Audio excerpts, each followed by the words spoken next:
नमस्कार मित्रांनो, श्रीमंतीचा कोडमध्ये तुमचं स्वागत आहे. आपण हॅमरबद्दल शिकलो, पण हॅमर जर उलटा बनला तर बरेच लोक इथे गोंधळतात आणि हा मंदीचा संकेत आहे असं समजून चूक करतात. आज आपण इन्व्हर्टेड हॅमरचा खरा अर्थ आणि त्यामागची गुपितं डिकोड करणार आहोत.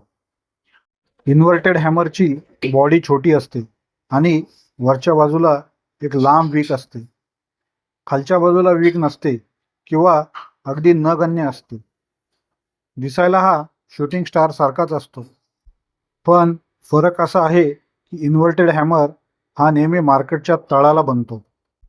त्याचा रंग लाल असो किंवा हिरवा, तो तळाला आला की तेजीचे संकेत देतो. आता यामागची सायकोलॉजी समजून घेऊ. मार्केटमध्ये मंदी सुरू असताना अचानक खरेदीदार किंमत वर नेण्याचा प्रयत्न करतात, म्हणून वरची पीक लांब बनते. जरी विक्रेत्यांनी पुन्हा किंमत थोडी खाली आणली असली तरी खरेदीदारांनी आपली उपस्थिती दर्शवलेली आहे. ही एक वॉर्निंग असते की आता विक्रेत्यांची पकड सैल होत आहे. आता इन्व्हर्टेड हॅमर पॅटर्न बघून ट्रेडिंग कशी करायची ते बघूया. जेव्हा मार्केट डाऊन ट्रेंडमध्ये असेल आणि एखाद्या सपोर्टवर तुम्हाला इन्व्हर्टेड हॅमर कॅन्डल तयार झालेले दिसेल, त्यावेळी त्याच्या पुढची कॅन्डल जेव्हा इन्व्हर्टेड हॅमरच्या हायच्या वर क्लोज होते त्यावेळी आपल्याला एंट्री घ्यायची आहे आणि इन्व्हर्टेड हॅमरचा लो आपल्याला स्टॉप लॉस लावायचा आहे. यासाठी तुम्ही तुमच्या आवडीचे टाइम फ्रेम वापरू शकता, पण जेवढी मोठी टाइम फ्रेम असेल तेवढा प्रॉफिट जास्त होण्याचा चान्स असतो. मित्रांनो, एक एक्झाम्पल म्हणून मी तुमच्याबरोबर सन फार्मा या कंपनीचा वन डे टाइम फ्रेमचा एक चार्ट शेअर केला आहे. जवळजवळ जानेवारीच्या शेवटी या चार्टमध्ये एक इन्व्हर्टेड हॅमर कॅन्डलस्टिक पॅटर्न तयार झाला आहे आणि तिथून मार्केट कसं रिव्हर्सल झालं हे दिसत आहे. मित्रांनो, मार्केट तेजीत असताना आपल्याला वाटतं की आता मार्केट अजून वर जाईल, पण तिथेच हँगिंग मॅन आपली एंट्री घेतो. दिसायला हा हुबेहूब हॅमरसारखा असतो, पण जेव्हा हा टॉपला बनतो तेव्हा हा तेजीचा अंत आणि मंदीची सुरुवात करतो. आज आपण या लटकलेल्या माणसाचा खरा कोड डिकोड करणार आहोत. आता याची ओळख कशी पटवायची?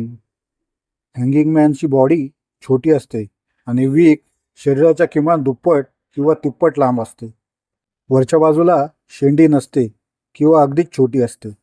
लक्षात ठेवा, हा पॅटर्न तेव्हाच हँगिंग मॅन ठरतो जेव्हा मार्केट सलग वर गेलेले असते आणि रेजिस्टन्सला हा तयार होतो.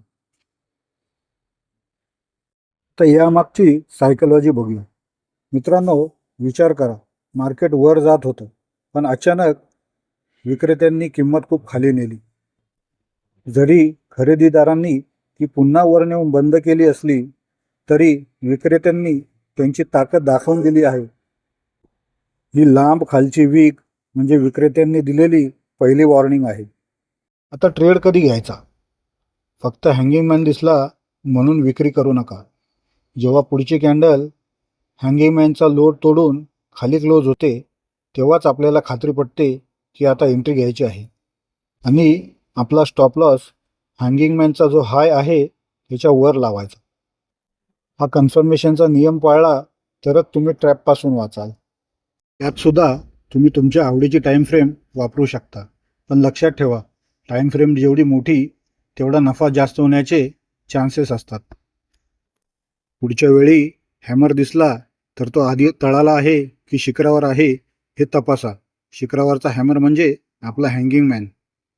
मित्रांनो, मी तुमच्याबरोबर एक एक्झाम्पल म्हणून मारिको कंपनीचा चार्ट शेअर केला आहे.